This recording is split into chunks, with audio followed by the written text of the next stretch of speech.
Well, based upon the speeches that I've heard from Russian President Putin and the other interviews that he's done and things that he said, what he wants is very simple. He wants security. He wants the United States to live up to the agreement that the United States made back in 1991 when the Soviet Union agreed for the reunification of Germany, East and West. And the United States promised Russia, promised the Soviet Union that NATO would not expand any further eastward than Germany. And now, when you look at a map of Europe, Russia is surrounded by Lithuania, Estonia, Latvia, Poland, Romania, Bulgaria. These are all NATO countries with U.S. troops, NATO forces, NATO missiles. And Vladimir Putin has been saying very clearly for, 12, 13 years, we're only going to let you go so far. And the United States is using Ukraine as a proxy. And he drew the line in the sand, and we are where we are. Is the U.S. using is Ukraine? A desperate guy. I'm sorry, go ahead. He's a desperate guy. He just, he's following the U.S. directive. Go back to March or May when the United States encouraged Zelensky to send troops to the border, and Joe Biden wound up having to call Zelensky and have those troops withdrawn.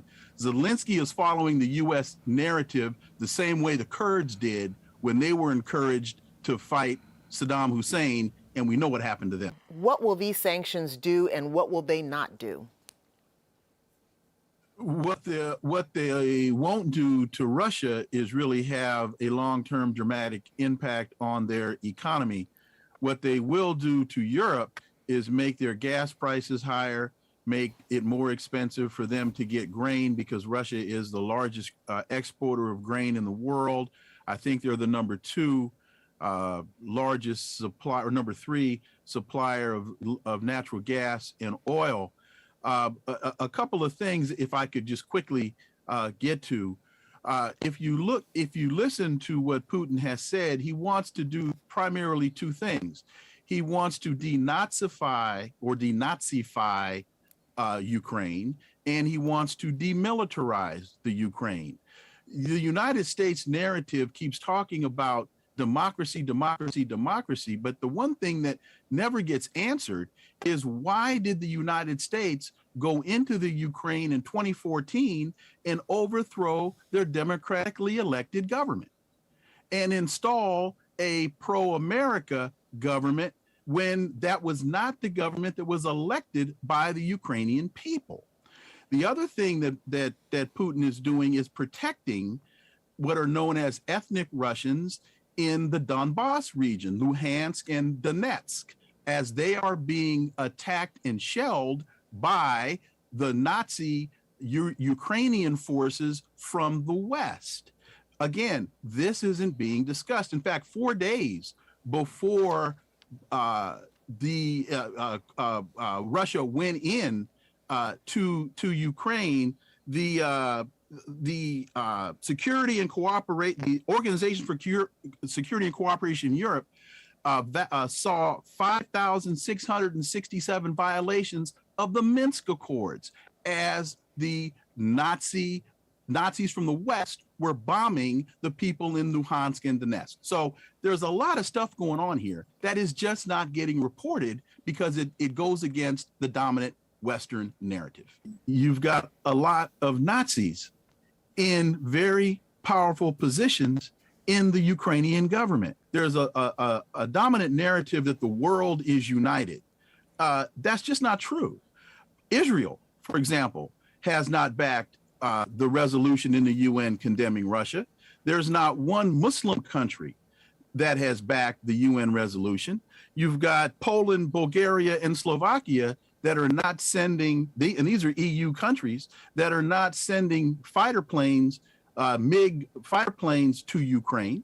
So it's not as dominant of a wave of support as the United States is making it out to be. And in terms of Putin giving the message that it's okay to invade countries, I think the United States sent that message when it invaded Afghanistan. I think the United States gave that message when it invaded Syria.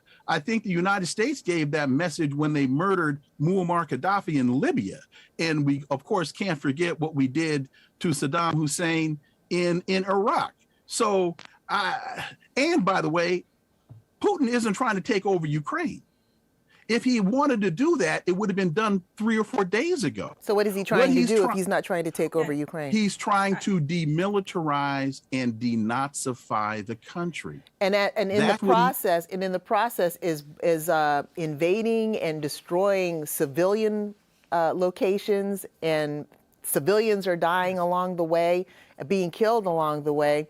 And the accusation that the Ukraine is run by Nazis that's debatable, and it's also hard to understand. I didn't say it was run by. I didn't say it was run by Nazis. I didn't say it was run by Nazis. What I said is there's a very strong Nazi contingent called the Azov Brigade in Ukraine that the United States, through the CIA, has been funding, training, and used in 2014 to overthrow the democratically elected government of Viktor Yanukovych.